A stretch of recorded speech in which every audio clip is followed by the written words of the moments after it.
Hello everyone, আজকের ডেটটা 28 December 2025। সকাল সকাল সপরিবারে বেরিয়ে পড়েছি ইকো পার্কের উদ্দেশ্যে। গতকাল রাতে আমাদের ফ্ল্যাটে চলে গিয়েছিলাম, আর সেখান থেকে ট্রেন তারপরে বাসে করে ইকো পার্কের উদ্দেশ্যে। যেহেতু 25 ডিসেম্বর আর 1 জানুয়ারি এবারে বৃহস্পতিবার পড়েছে, তাই এই দুটো দিন এবারে বেড়াতে যাওয়ার দিন হিসেবে আমাদের লিস্ট থেকে ক্যান্সেল। হাওড়ায় পৌঁছে ইকো পার্কের উদ্দেশ্যে যে এসি বাসটি ধরেছিলাম সেটি এই বিশ্ব বাংলা গেটের সামনে নামিয়ে দিল। তারপর এখান থেকে ডাইরেক্ট অটোতে করে পৌঁছে যেতে পারবে ইকো পার্কে।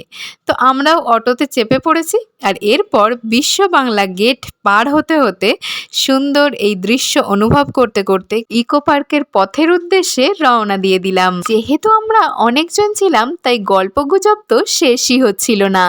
ঘুরতে গিয়ে গল্পগুজব, আড্ডা, খাওয়া দাওয়া, বিভিন্ন দৃশ্য উপভোগ করা, এগুলোই হয়ে থাকে মেন উদ্দেশ্য। তো যাই হোক, আমাদের ক্ষেত্রেও তা কিন্তু বাদ যায়নি। আর শুধু আমরা না, তোমাদেরকে সাথে নিয়ে আমরা আজকের ইকো পার্ক ভ্রমণ করতে চলেছি। তো যারা এখনো একবারও যাওনি, তাদের জন্য এই ভিডিওটা অত্যন্ত হেল্পফুল হতে চলেছে, আমি গ্যারেন্টি দিয়ে বলতে পারি। কারণ এই ভিডিওতে আমি ডিটেলসে সব বলে দেব তোমাদের। এইভাবে মজা করতে করতে আমরা পৌঁছে গেলাম ইকো পার্কের সামনে। এরপর একটু খাওয়া দাওয়া সেরে নিয়ে তারপর ঢুকে যাব ইকো পার্কের ভেতরে।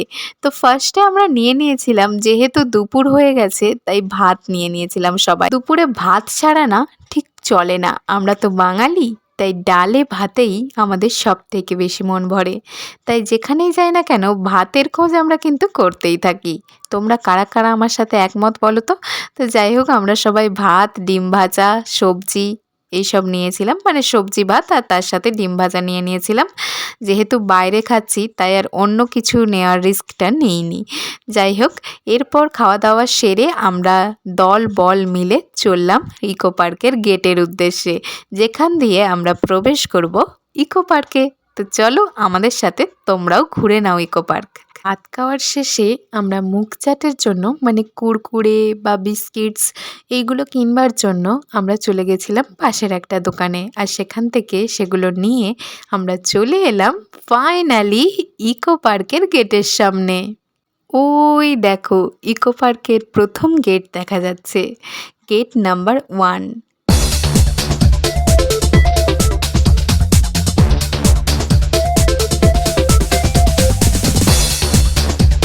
চলো এবারে ভেতরে প্রবেশ করা যাক। এই হলো ইকো পার্কের গেট নাম্বার 1-এর প্রবেশ পথ।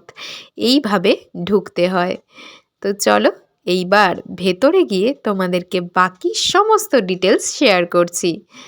এদিকে মা, মামিমা, দাদা, বাবা, তারপর বোনেরা চলে এসেছে। তো চলো ওরাও ঢুকুক, আর আমিও চট করে ওদের ভিডিওটা করে নিয়েছি। তোমরা যারা ইকো পার্ক অনেকবার গেছো, তারা নিশ্চয়ই জানবে যে এই গোলক ধাঁধায় পুরোটা কমপ্লিট করা কতটা কঠিন। আর আমাদেরও সেই হেনস্থার শিকার হতে হয়েছিল। প্রথমবার নয়, সেকেন্ড বার। কিন্তু এর আগে যেবার গেছিলাম সেইবারে উদ্দেশ্য ছিল নিকো পার্কে যাওয়া, কিন্তু পৌঁছে গিয়েছিলাম ইকো পার্কে, আর তখন ইকো পার্কটা তৈরিই হয়নি। তাই তখন ইকো পার্ককে যেভাবে দেখেছিলাম, এখন তো দেখে চিনতেই পারিনি। সত্যি কথা ভিডিওর ফার্স্টেই বলে দিই, আমাদের কিন্তু ইকো পার্কটা গোটাটা কমপ্লিট করা সম্ভব হয়নি। তার কারণ একটা বিরাট বড় ইনসিডেন্ট ঘটে গিয়েছিল, তোমাদের সাথে সব শেয়ার করব। কিন্তু এখন আমরা প্রবেশপথ পেরিয়ে চলেছি ভেতরের দিকে। এইখানে কিছু দোকান বসে আছে, এই মুখচাটের দোকান, যেমন কুরকুরে, বিস্কিটস, যেগুলো আমরা বাইরে থেকে কিনে নিয়েছিলাম, যেগুলো বুঝতে পারিনি যে ভেতরে পাবো কিনা, তো সেই কারণেই বাইরে থেকে কিনে নিয়েছিলাম। কিন্তু ভেতরে ঢুকে দেখি সব কিছুরই অ্যারেঞ্জমেন্ট আছে। তো চলো গুটি গুটি পায়ে আমাদের সাথে তোমরাও ইকো পার্কটা ঘুরে নাও। ইকো পার্কে ঢোকার প্রবেশ মূল্য মাত্র 30 টাকা, মানে পার হেড 30 টাকা দিলেই তোমরা ইকো পার্কের সব জায়গা ঘুরতে পারবে। তবে হ্যাঁ, আইফেল টাওয়ারে ওঠার জন্য আলাদা ভাড়া আছে, আমরা সেইটা করেছিলাম। এবং তোমরা যদি কোনো রাইডিং করতে চাও তার জন্যও কিন্তু আলাদা টিকিট কাটতে হবে তোমাদেরকে। তো যাই হোক, আপাতত টিকিট কেটে আমরা ভেতরে ঢুকে গেছি। আর ইকো পার্কে শীতের মরশুমে এত গাঁদা ফুলের চাষ দেখে আমি তো জাস্ট অবাক, মানে অসাধারণ লাগছিল ফুলগুলো। এখানে কতটা বড় দেখাচ্ছে জানি না, তবে ভীষণ বড়। আচ্ছা আচ্ছা, তোমাদের মধ্যে কেউ নিশ্চয়ই ইতিমধ্যেই ইকো পার্ক গেছো, মানে এই সময়ে, তো তাদেরকে আর বলার কিছু নেই, কিন্তু যারা যাওনি তাদেরকে বলছি। তো দেখো, এখানে তোমাদের সাথেও আমি শেয়ার করলাম গোটা গাঁদা ফুলের বাগান ইকো পার্কের।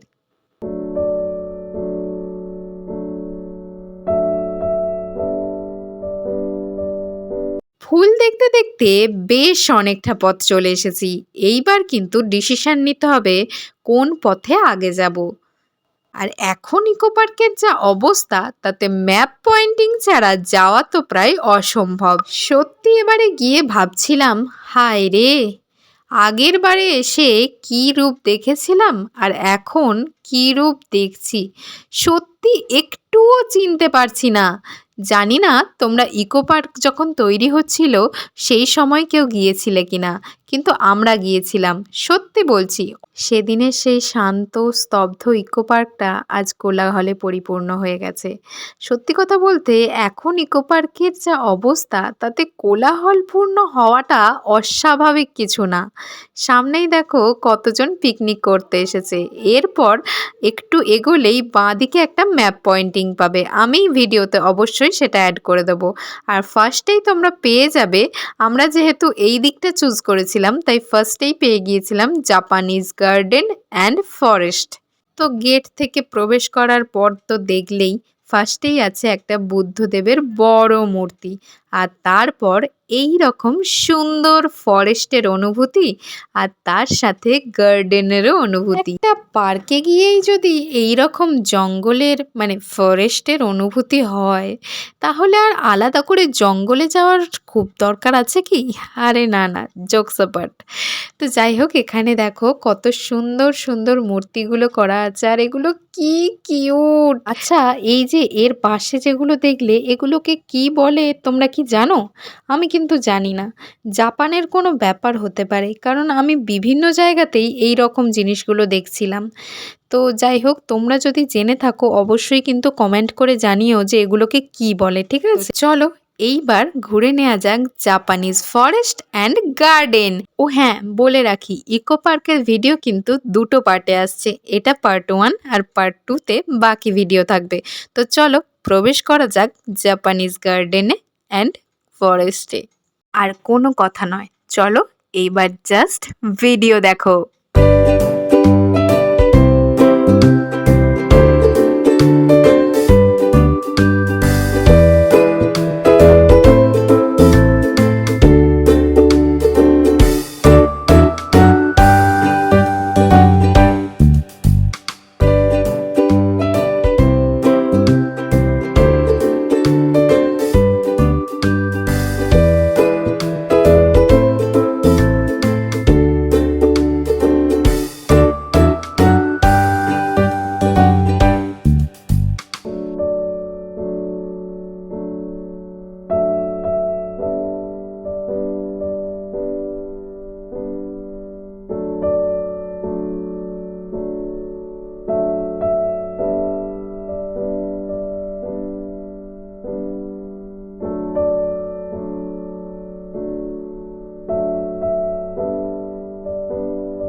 এই হলো জাপানিদের ঘর।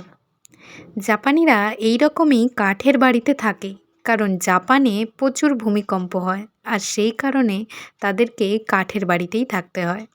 তো যাই হোক, দেখো ভিতরে একটা বুদ্ধদেবের মূর্তি। দার্জিলিংয়েও যখন গিয়েছিলাম অনেক ছোটবেলায়, কিন্তু সেখানেও এরকম বুদ্ধদেবের মন্দিরের বাইরে এরকম সারিবদ্ধভাবে এইরকম থামের মতো এই জিনিসগুলো রাখা থাকতো। এগুলোর উপরে কি যেন ওদের ভাষায় লেখা, আর এগুলোকে ঘোরাতে হয়। ইকো পার্কেও সেগুলোকে কৃত্রিমভাবে বেশ ভালোই তৈরি করেছে। আর এই দেখো, এখানে আসলটা যেমন মন্দিরের বাইরে থাকে ঠিক সেই রকম দার্জিলিংয়ে আমি এরকম দেখেছিলাম। এগুলোকে পরপর ঘুরিয়ে যেতে হয়, এতে উপরে কি একটা যেন ওদের ভাষায় লেখা থাকে। ঠাকুরের কোনো একটা বিষয় কিছু হতে পারে, আমার ঠিক জানা নেই। তবে এ বিষয়ে কোনো তথ্য যদি তোমাদের জানা থাকে অবশ্যই কিন্তু কমেন্টে জানিও। আর হ্যাঁ, যদি কথায় কোনো ভুল ত্রুটি হয়ে থাকে তাহলে নিজ গুণে ক্ষমা করে দিও।